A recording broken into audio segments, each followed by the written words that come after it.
గౌరవ ముఖ్యమంత్రి గారు సెప్టెంబర్ 18వ తారీఖున అంటే నేటికి కరెక్ట్గా 11-12 రోజులు పూర్తవుతున్నటువంటి సందర్భంలో ప్రపంచవ్యాప్తంగా ఎంత వివాదాస్పదమైనటువంటి విషయాన్ని ప్రస్తావించి ప్రపంచవ్యాప్తంగా ఉన్నటువంటి దాదాపు 120 కోట్ల మంది హిందువుల తాలూకా మనోభావాలతో ముఖ్యంగా ప్రపంచ ప్రఖ్యాతిగాంచినటువంటి తిరుమల తిరుపతి దేవస్థానం అసలు ఒకటి మన రాష్ట్రంలో ఉండడం మన అదృష్టం అయితే దాని ప్రతిష్టని ఏ రకంగా దిగజార్చాలో అనేటువంటి దానికి ఈ రాష్ట్ర ముఖ్యమంత్రి చంద్రబాబు నాయుడు గారు పూనుకోవడం అనేటువంటిది చాలా బాధాకరమైనటువంటి విషయం. నిన్ననే మీ అందరూ కూడా చూశారు, వైఎస్ఆర్ కాంగ్రెస్ పార్టీ గౌరవ అధ్యక్షులు జగన్మోహన్ రెడ్డి గారు పిలుపు మేరకు రాష్ట్ర వ్యాప్తంగా నిన్న పార్టీ శ్రేణులందరూ కూడా పెద్ద ఎత్తున కార్యక్రమాలు చేసి రాష్ట్ర వ్యాప్తంగా ఉన్నటువంటి అన్ని నియోజకవర్గ కేంద్రాల్లో కూడా వెంకటేశ్వర స్వామి దేవాలయాలకు వెళ్ళి పూజలు నిర్వహించి ఈ రాష్ట్ర ముఖ్యమంత్రి చేసినటువంటి తప్పుని, ముఖ్యంగా ఆయన్ని ఏ రకంగా వెంకటేశ్వర స్వామిని రాజకీయాల కోసం వాడుకున్నాడో మళ్ళీ అటువంటి తప్పు జరగకుండా ఆయనకు బుద్ధిని ప్రసాదించమని చెప్పి కోరినటువంటి సందర్భాలు కూడా మీ అందరూ కూడా నిన్న చూశారు. అయితే దీని మీద చాలామందికి ఏదో ఈ రాష్ట్రంలోనో ఈ రాష్ట్ర ప్రజలకు సంబంధించినటువంటి వ్యవహారం కాదు, దేశవ్యాప్తంగా ఉన్నటువంటి ప్రజలు, ప్రపంచవ్యాప్తంగా ఉన్నటువంటి భక్తులు దీని మీద అనేక రకాలైనటువంటి అనుమానాలతో ఉన్నటువంటి సందర్భంలో మా అధ్యక్షులు వారు జగన్మోహన్ రెడ్డి గారు కానీ పార్టీ కానీ ఒకటి కోరుతా ఉన్నాం. ఈ వ్యవహారం ఎప్పుడైతే ఆయన ఈ రాష్ట్ర ముఖ్యమంత్రి మొదలుపెట్టారో దాన్ని తిరిగి తీసుకొని వచ్చి జగన్మోహన్ రెడ్డి గారి మీద రుద్దాలన్నటువంటి ప్రయత్నం చేశారో, ఆయన చేసినటువంటి తప్పు, ముఖ్యమంత్రి చేసినటువంటి తప్పు ఎప్పుడైతే ఆయన దొరికిపోయాడో అప్పటి నుంచి పూర్తిగా దీన్ని రాజకీయం చేయాలనేటువంటి ప్రయత్నం చేస్తూ ఉన్నాడు. వాస్తవానికి అసలు ఈ రాష్ట్రంలో కుల రాజకీయాన్ని ఈ రాష్ట్రానికి పరిచయం చేసినటువంటి వ్యక్తి చంద్రబాబు నాయుడు గారు.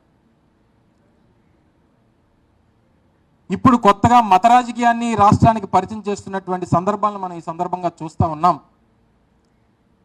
సెక్యులర్ దేశంలో ఉన్నాం, ప్రపంచంలోనే అతిపెద్ద ప్రజాస్వామ్యం కలిగినటువంటి దేశంలో ఉన్నాం, అన్ని కులాలు, అన్ని మతాలు, అన్ని ప్రాంతాలు ఒకటే సమానం అని చెప్పి ఆలోచనలు కలిగినటువంటి దేశంలో ఉన్నాం.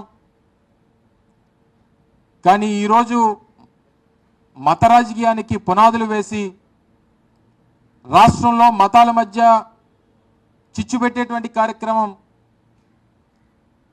ఏ రకంగా చేస్తూ ఉన్నారో గడిచినటువంటి 10 రోజులుగా మనం చూస్తూ ఉన్నాం. దేనికోసం ఇదంతా అని అడుగుతా ఉన్నాం. ముఖ్యంగా గడిచినటువంటి 100 రోజులుగా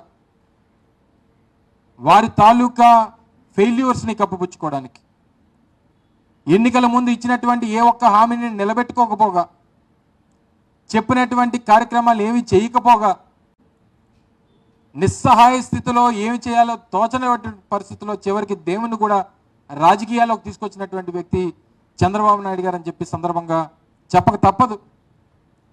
ఎన్ని అంశాలండి ప్రభుత్వంలో వారు అధికారంలోకి వచ్చినటువంటి రోజు నుంచి,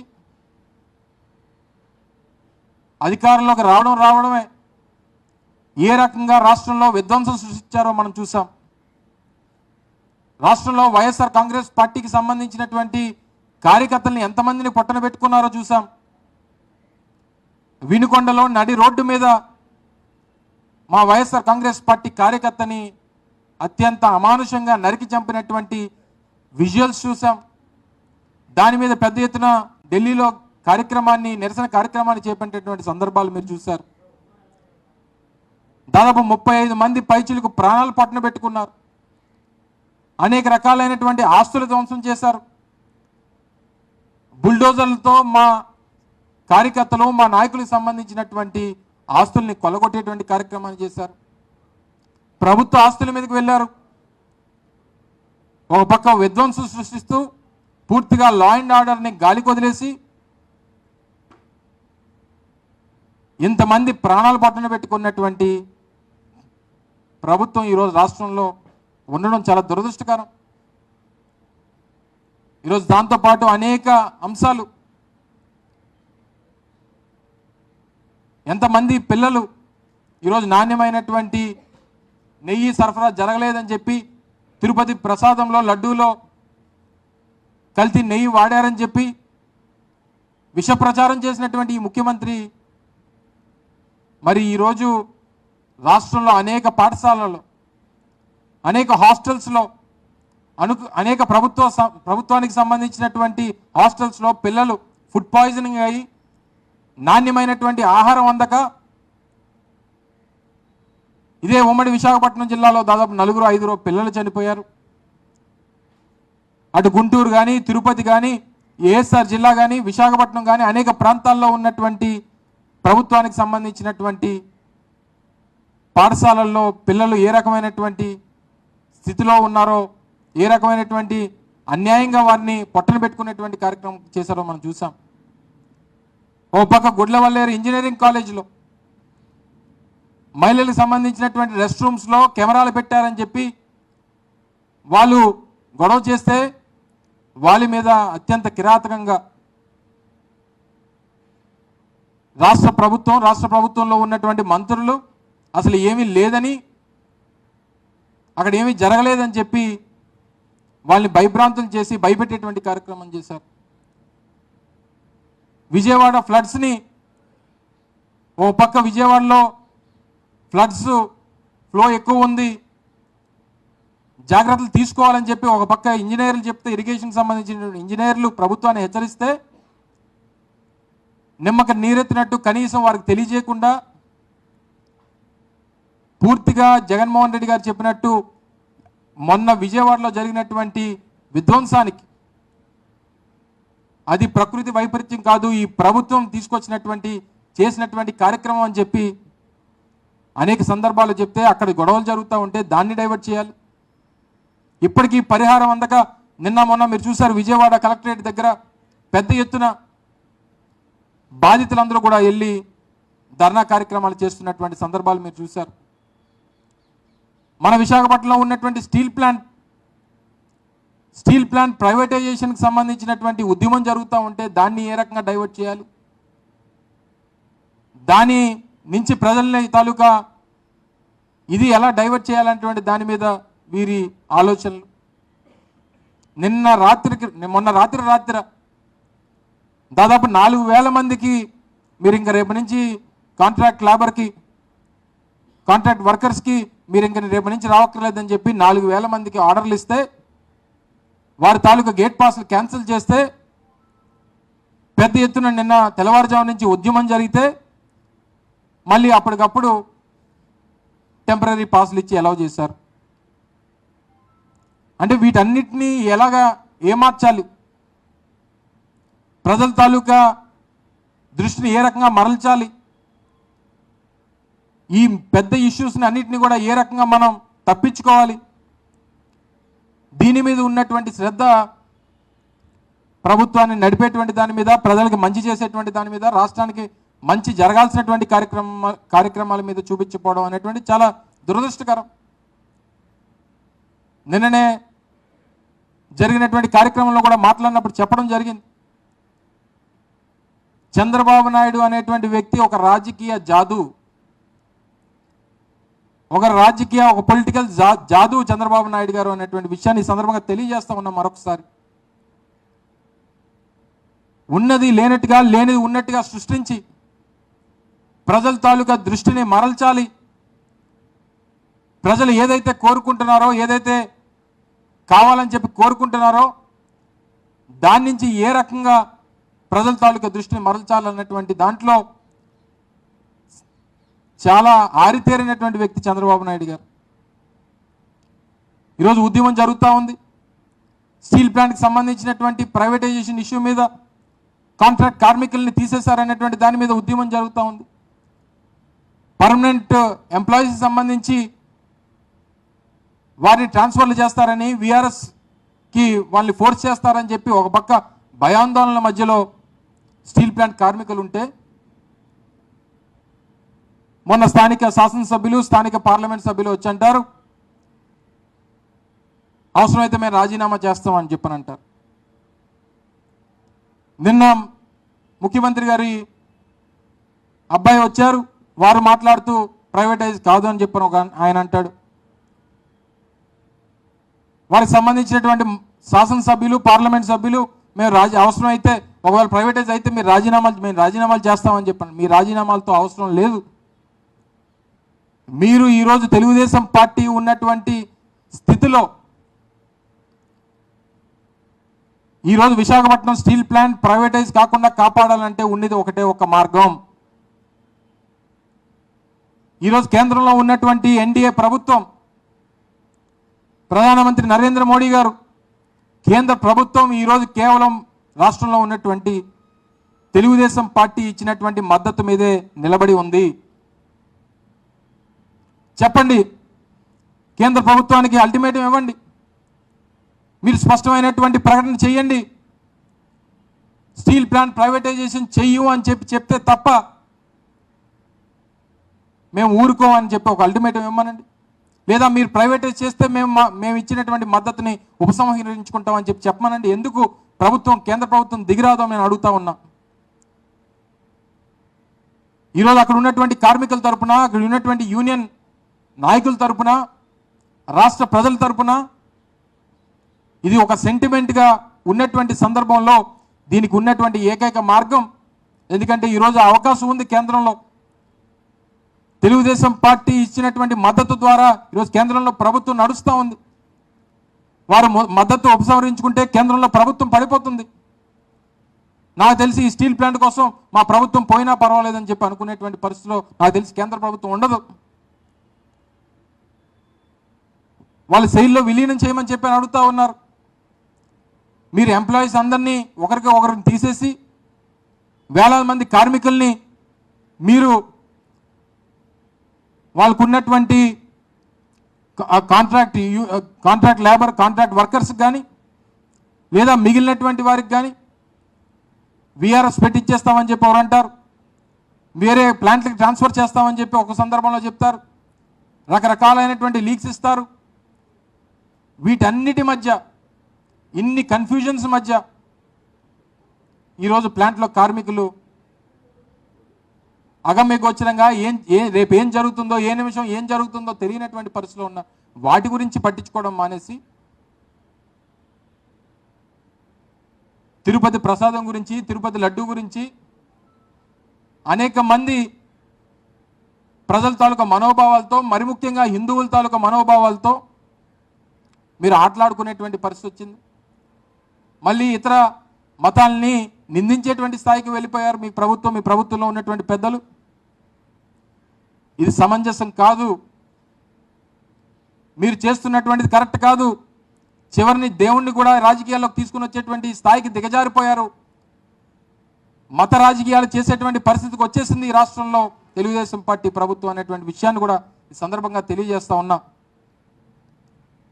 ఈరోజు మనం చూసాం, నెయ్యికి సంబంధించి ఈఓ గారు అంటారు 4వ తారీఖు, జూలై 4వ తారీఖున వచ్చినటువంటి లోడ్లు ఏవైతే ఉన్నాయో అంతవరకు వాడాం. జూలై 6వ తారీఖున, తర్వాత జూలై 12వ తారీఖున వచ్చినటువంటి లోడ్లు మాత్రం వాటిని టెస్టులకు పంపించి 23వ తారీఖు జూలై వచ్చినటువంటి రిపోర్ట్ని ఆధారంగా వెజిటబుల్ ఆయిల్ అండ్ వనస్పతి కలిసింది అనేటువంటి ఉద్దేశంతో వాటిని వెనక్కి పంపించామని చెప్పి ఈఓ గారు చెప్తారు. జూలై 23 రిపోర్ట్ వస్తే సెప్టెంబర్ 18న ఈ రాష్ట్ర ముఖ్యమంత్రి మాట్లాడితే ఏమైపోయారు, 2 నెలలు ఏమైపోయారు? సెప్టెంబర్ 18న మీరు మాట్లాడి అందులో యానిమల్ ఫ్యాట్ కలిసిందని రకరకాలైనటువంటి వదంతులు సృష్టించారు. మీ ఈఓ చెప్పింది కరెక్టా, మీరు చెప్పింది కరెక్టా?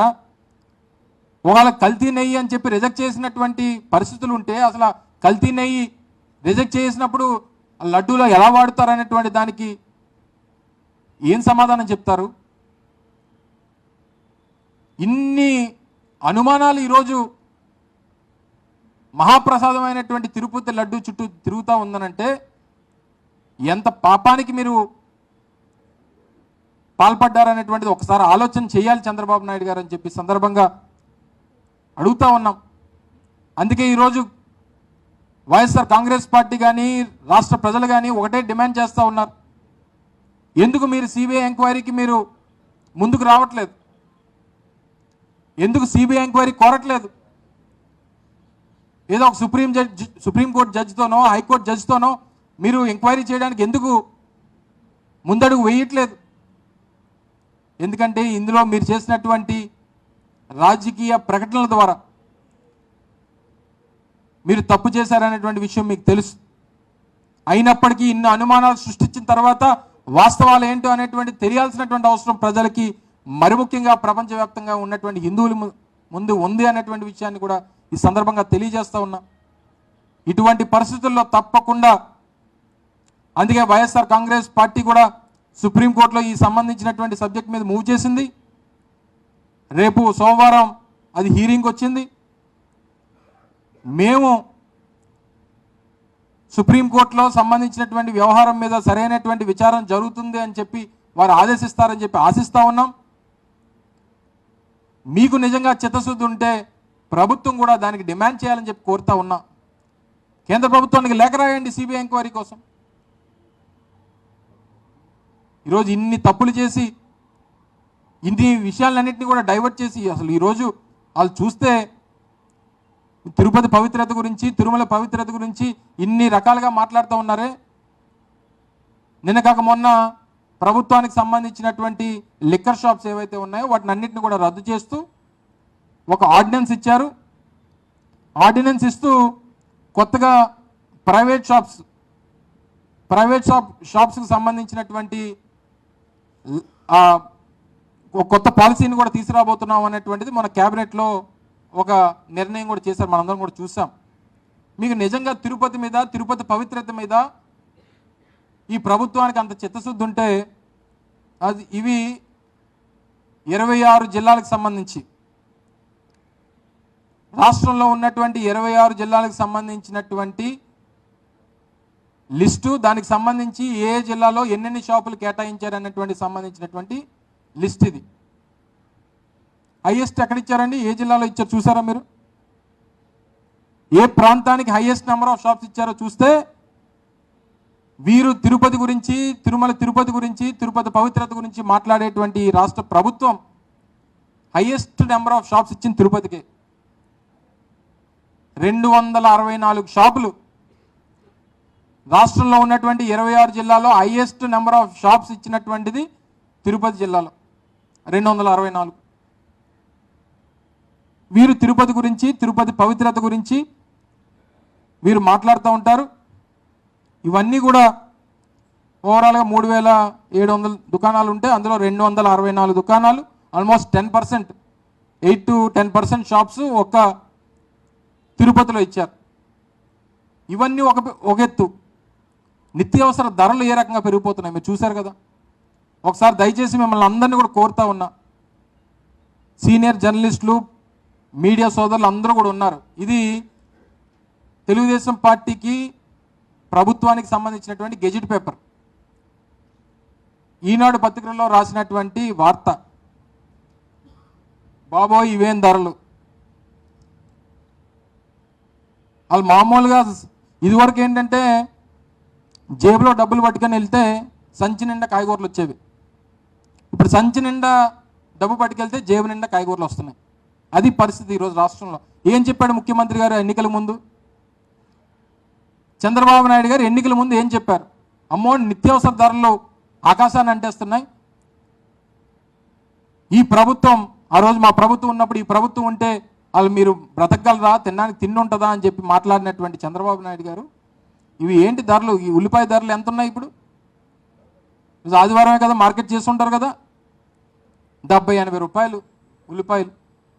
వెల్లుల్లిపాయలు 400 రూపాయలు. ఈరోజు ఆదివారం చికెన్ తిన్నామంటే ఈరోజు చికెన్ కూడా ఈరోజు 60 రూపాయలు పెరిగిపోయింది. ఈరోజు ఈ రకమైనటువంటి అసలు మార్కెట్ ఇంటర్వెన్షన్కి వచ్చి ప్రభుత్వం ఇన్వాల్వ్ అయ్యి ఏం జరుగుతుంది, ఎలా దీన్ని కంట్రోల్ చేయాలి, ఏం చేయాలి, అసలు ఎలాగ ప్రభుత్వం దీంట్లో ఇంటర్వ్యూన్ అవ్వాలి, ప్రజలు పడుతున్నటువంటి కష్టాలు ఇబ్బందుల్ని ఏ రకంగా మనం ఆదుకోవాలి, ఈ ధరల్ని ఏ రకంగా మనం కంట్రోల్ చేయాలి అనేటువంటిది ఎక్కడైనా ఒక మీటింగ్ జరిగిందా? ఎవరండి అగ్రికల్చర్ మినిస్టర్ గారు? అచ్చెన్నాయుడు గారేనా? అచ్చెన్నాయుడు గారు కదా. మరి ఇంకా ఆయన గురించి అయితే అడగట్లేదు, ఆయన ఫుల్గా ట్రాన్స్ఫర్స్ బిజీలో ఉన్నాడు. ఆయన ఎవరెవరిని ఎక్కడెక్కడ ట్రాన్స్ఫర్ చేయాలి, ఎంత ట్రాన్స్ఫర్ చేయాలి, ఆయన ఆ హడావిడిలో ఆయన ఉన్నాడు. ఇంక ఈ హడావిడి ఏముంటుంది ఆయనకి? రాష్ట్ర ప్రజలు పేదవాడు ఏమైపోయినా పర్వాలేదు. సో ఇన్ని ప్రధానమైనటువంటి అంశాలు గడిచినటువంటి 90 రోజులుగా 100 రోజులుగా, రేపు 4వ తారీఖు వస్తే 4 నెలలు పూర్తయిపోతుంది.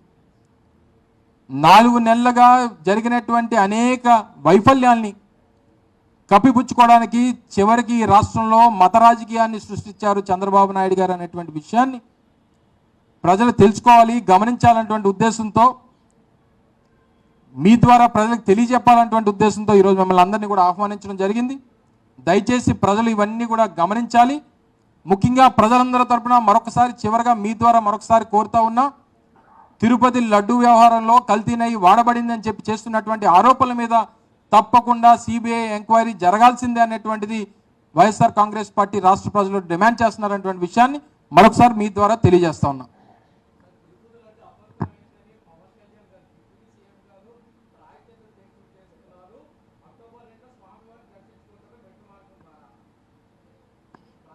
ఏం చేయాలి ఇప్పుడు ఏం చేయాలి అని అంటున్నా. సో ఇప్పుడు ఆయన ప్రాయశ్చిత్త దీక్ష దేనికి చేశాడు? ఈ ప్రభుత్వం అపవిత్రమైందని. ఈ ప్రభుత్వం మేము ఇచ్చినటువంటి మాట చంద్రబాబు నాయుడు గారితో మేము హామీలు ఇప్పించాం, ఇచ్చినటువంటి ఏ హామీ కూడా నిలబెట్టుకోలేకపోయాం. అందుకనే ప్రాయశ్చిత్త దీక్ష అనేటువంటిది చేస్తున్నట్టుగా నేను అనుకుంటున్నా. ఎందుకంటే బయటకు ఆ మాట చెప్తే బాగోదు కదా. గతంలో వారు మాట్లాడినటువంటి మాటలు ఏ రకంగా మాట్లాడారు అనేటువంటి చాలా మాధ్యమాల్లో మనం చూసాం. మీకు కూడా పంపిస్తాను, మీరు కూడా చూస్తానంటే, లేదు మీ టీవీలో ఏబిఎన్లో ప్లే చేస్తానంటే నాకు ఇంకా మంచిది. సో ఇవన్నీ కూడా పాపం వారు ఈ మంత్రివర్గంలో, చంద్రబాబు నాయుడు గారి మంత్రివర్గంలో వారు ఒక మంత్రి. సో ఇదంతా సరే డిప్యూటీ సీఎం అన్నా సీఎం, ఆయన ఒక పోర్ట్ఫోలియోగా చూస్తున్నారు, ఆయన ఒక 2-3 పోర్ట్ఫోలియోలు చూస్తున్నారు. కౌన్సిల్ ఆఫ్ మినిస్టర్స్లో ఆయన ఒక మినిస్టర్. సో ఆయన గురించి నేను మళ్ళీ ప్రత్యేకంగా మాట్లాడాల్సినటువంటి, ఎందుకంటే రాష్ట్ర ముఖ్యమంత్రి గారే దీని మీద ప్రకటన చేశారు. దీని మీద ప్రకటన చేసినప్పుడు డెఫినెట్గా దాన్ని రుజువు చేయాల్సింది కానీ, లేదా ఒక ఇండిపెండెంట్ బాడీతో ఎంక్వైరీ చేయాల్సినటువంటి అవసరం కానీ. ఎందుకంటే మొన్న సిట్ హడావిడి చూసాం. నిన్నే సిట్ కమిటీ అంతా కూడా వెళ్ళి దర్శనం చేసుకుంది. ఆ ఐజీ గారిని, ఎవరినైతే సిట్ ఎంక్వైరీకి హెడ్గా పెట్టినటువంటి ఐజీ గారు మన పల్నాడులో పెద్ద దాడులు జరిగినప్పుడు, ప్రాణాలు తీసేస్తున్నప్పుడు ఏ రకంగా ఆయన వ్యవహరించాడో అందులో చూసాం.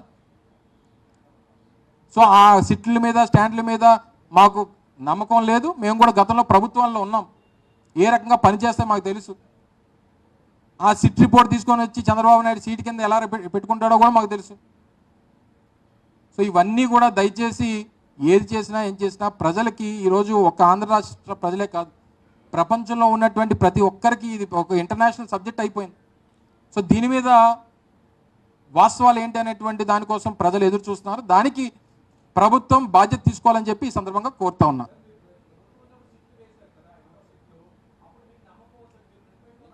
నేను చెప్పాను కదా, నేను కూడా అదే చెప్తున్నాను, నేనేం కాదనలేదు కదా. నేను అందుకనే చెప్తున్నా. నేను కూడా ఏం చెప్పాను, మేము కూడా ప్రభుత్వాల్లో ఉన్నాం, ప్రభుత్వాల్లో సిట్లు వేసినప్పుడు ఏ రకంగా వ్యవహరిస్తాయో తెలుసని చెప్తున్నాను కదా, తెలుసని. నేను నీకు అర్థమయ్యలేదు, మళ్ళీ పండోలు నోట్లో పెట్టమంటా వీటి నీకు. సో ఈ ప్రభుత్వాల్లో సిట్ అనేటువంటిది రాష్ట్రంలో ఉన్నటువంటి ఈ పోలీస్ అధికారులతో వేసినటువంటిది. ఆ సీఎం ఏం చెప్తానో, లేకపోతే అక్కడ ఉన్నటువంటి ఆ ప్రభుత్వ పెద్దలు ఏం చెప్తానో చేస్తుంటారు. సో ఇవన్నీ మనం గతంలో అనేక సందర్భాల్లో చూసాం. ఇదేమి రాష్ట్రానికి సంబంధించినటువంటి సబ్జెక్ట్ కాదు. హిందువులందరి తాలూకా మనోభావాలతో ఈరోజు చంద్రబాబు నాయుడు గారు ఆడుకున్నారు. 120 కోట్ల మంది హిందువులు ఈరోజు ప్రపంచంలో ఉన్నారు. ఇదే రాష్ట్రంలో ఉన్నటువంటి 5 కోట్ల మంది మన ప్రజలకు సంబంధించినటువంటి అంశం కాదు. ఇంటర్నేషనల్ లెవెల్లో ఇష్యూ ఈరోజు డిబేట్ జరుగుతూ ఉంది. సో దయచేసి దీని మీద ఆ స్థాయిలో ఉన్నటువంటి ఇన్వెస్టిగేషన్ ఏజెన్సీతో జరగాలనేటువంటిది మా డిమాండ్. సో నువ్వు కోరుకోవట్లేదు అది సిబిఐ ఎంక్వైరీ అవుతుంది కదా, అవుతుంది కదమ్మా, అవుతున్నాయి కదా, గాబరపడతావు ఎందుకు నువ్వు? అవుతున్నాయి కదా, అన్ని ఎంక్వైరీలు జరుగుతూనే ఉన్నాయి. నెక్స్ట్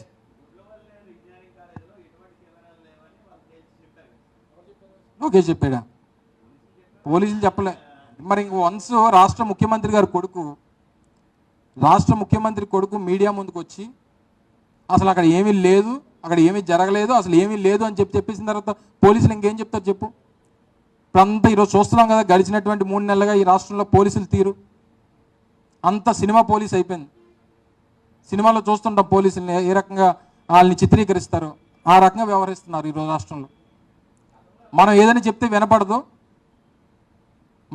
నా కార్యకర్తల మీద కానీ మా నాయకుల మీద కానీ దాడులకు సంబంధించి ఎప్పుడన్నా ఫోన్ చేసి బాబు ఏం జరుగుతుందో, అసలు లా అండ్ ఆర్డర్ ఉందా అంటే హలో హలో హలో హలో అని చెప్పి ఫోన్ పెట్టేస్తున్నారు. అంటే ఆ పరిస్థితి ఈరోజు రాష్ట్రంలో సినిమా పోలీస్ వ్యవహారం నడుస్తుంది అంతా.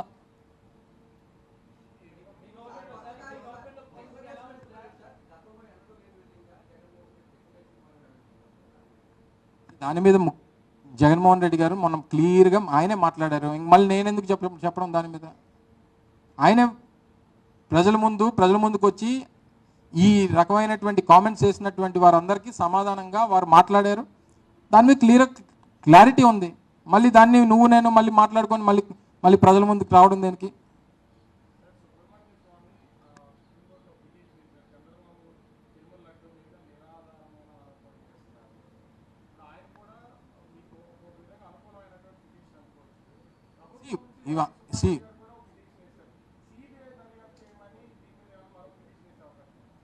మేము కోరేది అదే, మేము వెళ్ళింది కూడా అదే. ఇందులో వాస్తవాలు ఏంటి? ఎందుకంటే సహజంగా సిబిఐ ఎంక్వైరీ నేను కోరితే ఇరు అయితే రాష్ట్రాల్లో ఉన్నటువంటి ప్రభుత్వాలు కోరాలి, లేదా కోర్టు డైరెక్షన్ ఇవ్వాలి. ఇవి రెండూ జరిగితేనే సిబిఐ ఎంక్వైరీ అనేటువంటిది వస్తుంది. ఈ ప్రభుత్వానికి ధైర్యం లేదు, ఎందుకంటే నిరాధారమైనటువంటి ఆరోపణలు చేశారు. ఇందులో జగన్మోహన్ రెడ్డి గారినో లేకపోతే గత ప్రభుత్వాన్ని ఇరికించాలనేటువంటి ప్రయత్నంతో చేసినటువంటి ఆరోపణలు. ఆరోపణలు చేసిన తర్వాత ఇంత పెద్ద ఇష్యూ అయిపోతుందని చెప్పి తెలిసిన తర్వాత ఏ రకంగా దీని నుంచి బయటపడాలో తెలియక సిట్ ఎంక్వైరీ అన్నాడు. సో దాని మీద ప్రజలకు నమ్మకం లేదు. సో వీటన్నిటి మధ్య మేము కోర్టుకు వెళ్ళింది కూడా ఆ తాలూకా డైరెక్షన్ వస్తుంది అన్నటువంటి ఉద్దేశంతో. సుబ్రహ్మణ్య స్వామి గారు భారతీయ జనతా పార్టీ కదా, కూటమిలో ఉన్నటువంటి రాజకీయ పార్టీకి సంబంధించినటువంటి వ్యక్తే కదా. So end of the day ఒక ఇష్యూకి సంబంధించి ఒక కేసు వచ్చినప్పుడు అన్నీ ఒకే రకంగా ఉన్నప్పుడు ఆటోమేటిక్గా ఇంప్లీడ్ అవుతారు అనుకోవచ్చు, లేకపోతే కేసుని ఆ రకంగా తీసుకునేటువంటి అవకాశం సుప్రీంకోర్టుకు ఉంటుంది. ఏదేమైనప్పటికీ end of the day Subrahmanya Swamy కోరినా, లేకపోతే బిగ్ టీవీ రాజు కోరినా, లేకపోతే ఏబిఎన్ ఆర్కే కోరినా, ఎవరు కోరినా ఇందులో వాస్తవం ఏంటి అనేటువంటిది కోరుతున్నారు. ఇందులో వాస్తవాలు తెలియాలి ప్రజలకు అనేటువంటిది అందరి తాలూకు ఉద్దేశం. చంద్రబాబు నాయుడు గారు నిన్న మాట్లాడుతూ ఏం చెప్పారు? కల్తీనై వాడారు కానీ ఎక్కడ వాడారు తెలియదు అంటున్నాడు ఆయన. ఇదే ముఖ్యమంత్రి గారు చెప్పాల్సిన మాట. కల్తీనై వాడితే ఎక్కడ వాడారు చెప్పాలి, కానీ కల్తీనై వాడారు కానీ ఎక్కడ వాడారు ఈయనకి తెలియదంట. సో ఇవన్నీ రకరకాలైనటువంటి కన్ఫ్యూజన్స్. ఈరోజు నిజంగా దీని మీద ఎంత పెద్ద ఎత్తున చర్చ జరుగుతూ ఉంది. సో అందుకనే దీని మీద ఎంక్వైరీ, సిబిఐ ఎంక్వైరీ అయితేనో లేకపోతే సుప్రీంకోర్టు జడ్జితో ఎంక్వైరీ జరిగితేనో వాస్తవాలు బయటకు వస్తాయనేటువంటిది ప్రజలు ఆశిస్తూ ఉన్నారు. Thank you.